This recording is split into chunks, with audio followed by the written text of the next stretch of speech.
Hello guys, good morning. Welcome back to our YouTube channel, Maths Tutorial by dibesh sir. This is our lecture number 23, chapter number 5, Continuity and Differentiability for class 12. So अभी तक हम लोगों ने बहुत सारा cover किया है differentiation के बारे में, और आज का टॉपिक है हमारा डिफरेंशिएशन ऑफ डिटर्मिनेंट टॉपिक है। वो आप देखने के लिए अपने राइट साइड कॉर्नर में आई बटन होगा, उसमें उसको क्लिक करेंगे तो हमें पूरा प्लेलिस्ट दिख जाएगा। सो आज के टॉपिक की तरफ बढ़ते हैं, डिफरेंशिएशन ऑफ डिटर्मिनेंट। तो पहले समझते हैं इसको कैसे करेंगे। ये एक तरीका है, यहाँ पे मैंने लिखा है to differentiate determinant we differentiate one row और one column at a time keeping other unchanged. तो हमें डिफरेंशिएट करने के लिए क्या करना पड़ेगा, एक ही टाइम में इधर एक रो को डिफरेंशिएट करेंगे या फिर एक कॉलम को डिफरेंशिएट करेंगे, जैसे कि हमने यहाँ पे किया है। जैसे समझो यहाँ पे इसको पूरा समझने के लिए हमें ये एग्जांपल देखेंगे तो क्लियर हो जाता है। Example 1, F of X is equal to this दे दिया है, फाइंड एफ डैश एक्स। तो हमें क्या करना है, आपको एक पहली बार क्या करना है, फर्स्ट रो को डेरिवेटिव करके बाकी को अनचेंज रखना है, प्लस सेकंड रो को डेरिवेटिव करके बाकी को अनचेंज रखना है, प्लस थर्ड रो को डेरिवेटिव करके बाकी को अनचेंज रखना है। या फिर सेम चीज़ अप्लाई कर सकते हैं कॉलम में भी। आप फर्स्ट कॉलम को डिफरेंशिएट करके बाकी सबको अनचेंज रखना है, प्लस सेकंड कॉलम को डिफरेंशिएट करके बाकी दोनों को अनचेंज रखना है, प्लस थर्ड कॉलम को डिफरेंशिएट करके बाकी दोनों को अनचेंज रखना है। तो मैंने यहाँ पे कॉलम को ही किया है, आप देखो कैसे करते हैं। सो एफ ऑफ एक्स उसका डिफरेंशिएट करेंगे तो एफ डैश एक्स आएगा, जो कि आ जाएगा x का डेरिवेटिव हो जाएगा 1, ए स्क्वायर मतलब कांस्टेंट है तो 0, ए भी तो कांस्टेंट हो गया तो 0, ए सी भी कांस्टेंट हो गया 0। बाकी ये जैसा है वैसे ही रहने दिया है मैं, प्लस ये हो गया फर्स्ट रो। अब सेकंड रो की तरफ बढ़ेंगे, सेकंड रो डिफरेंशिएट करेंगे, बाकी दोनों को वैसे रखें। तो सेकंड रो में हमारा ये है, उसको हमने वैसे ही रखा है ना, सेकंड टाइम में इसको वैसे ही रखा है। लेकिन सेकंड रो इसका ये कांस्टेंट हो गया तो उसका डेरिवेटिव हुआ 0, एक्स का डेरिवेटिव 1, बी स्क्वायर का कांस्टेंट मतलब डेरिवेटिव 0 तो 1 ही रहा, बी सी कांस्टेंट मतलब 0, बाकी वैसे ही रहने दिया। प्लस अब थर्ड रो की तरफ मूव करेंगे, लेकिन बाकी दोनों को वैसे ही रखेंगे। तो एक्स ये जैसा है वैसे ही हमने रखा है, और ये तो कांस्टेंट हो गया तो 0, कांस्टेंट हो गया 0, ये हो गया एक्स मतलब 1, सी स्क्वायर मतलब कांस्टेंट 0। ये हो गया हमारा प्रोसीजर। सेम प्रोसीजर हम लोग अप्लाई कर सकते हैं कॉलम में भी, ठीक है। तो अब इसका डिटर्मिनेंट ढूंढ लेंगे, 1 this into this minus this into this. तो दिस इंटू दिस हमने लिखा, माइनस दिस इंटू दिस मतलब B square into C square. इसका डिटर्मिनेंट फाइंड आउट करेंगे तो 1 जहाँ पे होगा रो और कॉलम को क्लोज कर देंगे।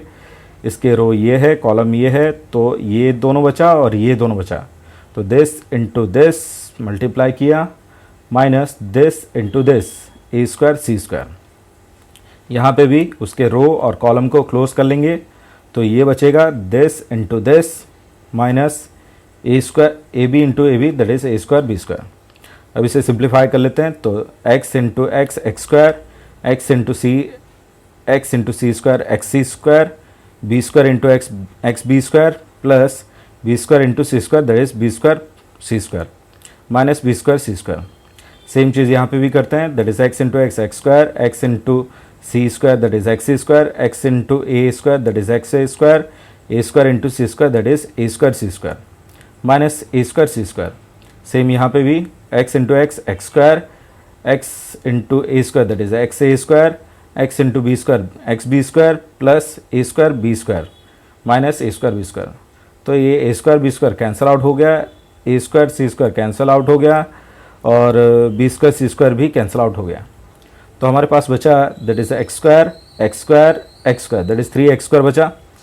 यहाँ पे एक्स ए स्क्वायर ये है, सही ना, और ये एक्स ए स्क्वायर है तो 2 है तो 2 एक्स ए स्क्वायर।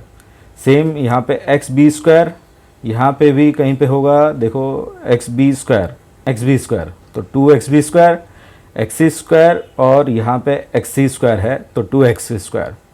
तो इस तीनों में से हमने 2x कॉमन ले लिया, तो हमारे पास बचा A square plus B square plus C square. ये हो गया हमारा डिफरेंशिएशन ऑफ डिटर्मिनेंट।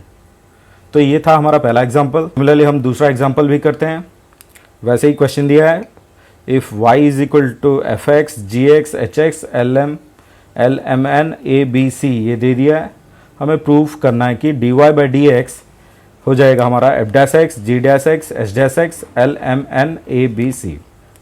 तो जो दिया है उसको लिखते हैं, लिखा हमने, डिफ्रेंशिएट करते हैं, that is D Y by D X. Differentiate करेंगे तो पहला रो को डिफ्रेंशिएट करेंगे, बाकी दोनों को वैसे ही रखेंगे। एफ एक्स का एफ डैश एक्स हो जाएगा, जी एक्स का जी डैश एक्स हो जाएगा, एच एक्स का एच डैश एक्स, बाकी वैसे ही रहा। प्लस सेकेंड रो को डिफ्रेंशिएट करेंगे, मतलब बाकी दोनों को वैसे ही रहने देंगे। तो ये वैसे ही रखा, ये वैसे ही रखा। एल तो कांस्टेंट है, एम भी कांस्टेंट है, एन भी कांस्टेंट है, तो इन तीनों का डेरिवेटिव 0 0 0 हो जाएगा। प्लस थर्ड रो की तरफ मूव करेंगे, मतलब बाकी दोनों वैसे ही रखेंगे, ये रखा है हमने, है ना, और ये भी कांस्टेंट, ये भी कांस्टेंट, ये भी कांस्टेंट, तो इन तीनों का डेरिवेटिव भी 0 हो जाएगा।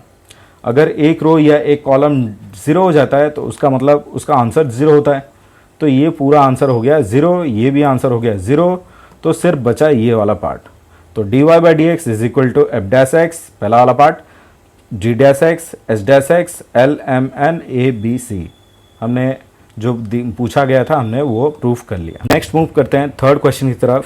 If F X G X H X are 3 polynomial of degree 2, then prove that phi of X is F of X G X H X. Phi of X ये है हमारा, F X G X H X, F dash X G dash X H dash X, F double dash X G double dash X H double dash X is constant polynomial, हमें prove करना है। मतलब ये जो phi of x है वो हमें constant prove करना है। तो क्योंकि ये पहले से बोल दिया है कि ये डिग्री ऑफ 2 है, पॉलिनोमियल ऑफ डिग्री 2 है, तो ये तीनों उसको हम उस फॉर्मेट में लिखते हैं, जनरल फॉर्मेट हमें पता है, that is F of x हमने लिखा a1x² a2x a3, है ना। जी एक्स हमने लिखा b1x² b2x plus b3, H x हमने लिखा c1x² plus c2x plus c3। तो ये क्वाड्रेटिक फॉर्मेट में हम ले आए। अब क्योंकि यहाँ पे F dash X F double dash X है, वो भी फाइंड आउट कर लेते हैं। तो एफ डैश एक्स मतलब पहला डेरिवेटिव, तो a1 तो रखा, x² का हो जाएगा 2x, तो बेटर हम लिख सकते हैं 2a1x, a2 कांस्टेंट है, बाहर निकाला, x का डेरिवेटिव 1, तो सिंपल हो गया a2, और ये कांस्टेंट तो उसका डेरिवेटिव 0। सिमिलरली यहाँ पे आ जाएगा x² मतलब 2x हो जाएगा, तो सिंपल हो गया 2b1x, ये हो जाएगा b2, ये हो जाएगा 0। सिमिलरली यहाँ पे भी डेरिवेटिव करते हैं, तो ये हो जाएगा हमारा c1, x² है तो 2c1x, सही, प्लस c2, सही, और ये तो 0 हो गया। फिर दोबारा डबल डेरिवेटिव भी दिया गया, तो इसको डबल डेरिवेटिव कर लेते हैं, मतलब इसको ही डेरिवेटिव कर लेते हैं। इसको 2 बार करना है या फिर इसको 1 बार करना है, डबल डेरिवेटिव का मतलब।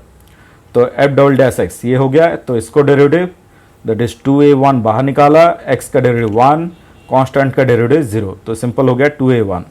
सिमिलरली यहाँ पे हो जाएगा 2b1, सिमिलरली यहाँ पे हो जाएगा 2c1, सही है। अब मैंने और एक भी फाइंड आउट करके रखा, F triple dash X G triple dash X H triple dash X. तो एफ ट्रिपल डैश एक्स मतलब इसका डेरिवेटिव है, ये तो कांस्टेंट है तो 0 हो जाएगा, ये भी कांस्टेंट है तो ये भी 0 हो गया, ये भी कांस्टेंट है तो इसका भी ट्रिपल डैश एक्स जो हमने किया वो भी आंसर हो जाएगा 0। अब क्वेश्चन में दिया है कि हमें प्रूव करना है कि ये कांस्टेंट पॉलिनोमियल है, फाई एक्स जो है कांस्टेंट है।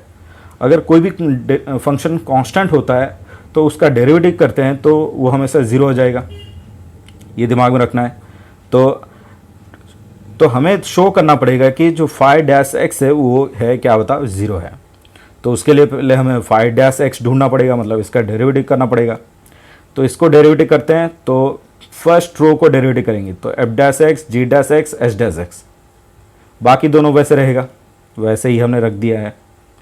फिर सेकेंड रो को डेरिवेटिव करेंगे, फर्स्ट और थर्ड को वैसे ही रहने देंगे, फर्स्ट वैसे ही रखा, थर्ड वैसे ही रखा।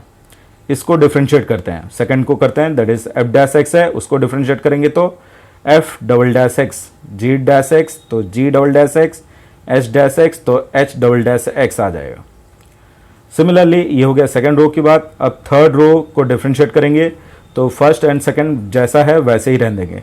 फर्स्ट जैसा है वैसे ही रहने दिया, सेकंड जैसा है वैसे ही रहने दिया, थर्ड ये एफ डबल डैश एक्स का डेरिवेटिव हो जाएगा एफ ट्रिपल डैश एक्स, ये जी ट्रिपल डैश एक्स हो जाएगा, ये एच ट्रिपल डैश एक्स हो जाएगा।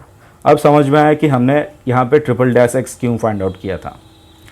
तो अब समझते हैं यहाँ पे दो रो क्या है बताओ सेम है, और हम लोग प्रॉपर्टी अगर यूज़ करते हैं डिटर्मिनेंट का, दो रो या दो कॉलम सेम हो जाए तो डिटर्मिनेंट ज़ीरो हो जाएगा, तो इसका आंसर हो गया ज़ीरो। सेम हियर भी, यहाँ पे भी वैसे ही है, इन ये दो रो सेम है तो इसका भी आंसर क्या हो जाएगा ज़ीरो। अब थर्ड के लिए हम लोग क्या करते हैं, जैसा है वैसे ही रहने देते हैं, ये दोनों रो रहने दिया, लेकिन एफ ट्रिपल डैश एक्स हमने ढूंढा है ज़ीरो, जी ट्रिपल डैश एक्स भी zero, H triple dash x भी ज़ीरो ढूंढा है। तो हमने अभी भी बताया कि अगर कोई भी एक रो या कोई भी एक कॉलम ज़ीरो हो जाता है उसका आंसर भी ज़ीरो। तो ये भी ज़ीरो, ये भी ज़ीरो, ये भी ज़ीरो, तो ओवरऑल क्या हो गया होता ज़ीरो। अब सिंपल सी बात है, अगर किसी भी फंक्शन का डेरिवेटिव ज़ीरो हो जाता है तो क्लियर है कि वो कांस्टेंट फंक्शन है। तो आज के लिए इतना ही। आपको अगर कुछ डाउट होगा तो मेरे व्हाट्सएप नंबर पे मुझे मैसेज कर सकते हैं या फिर कमेंट बॉक्स में कमेंट करके बता सकते हैं।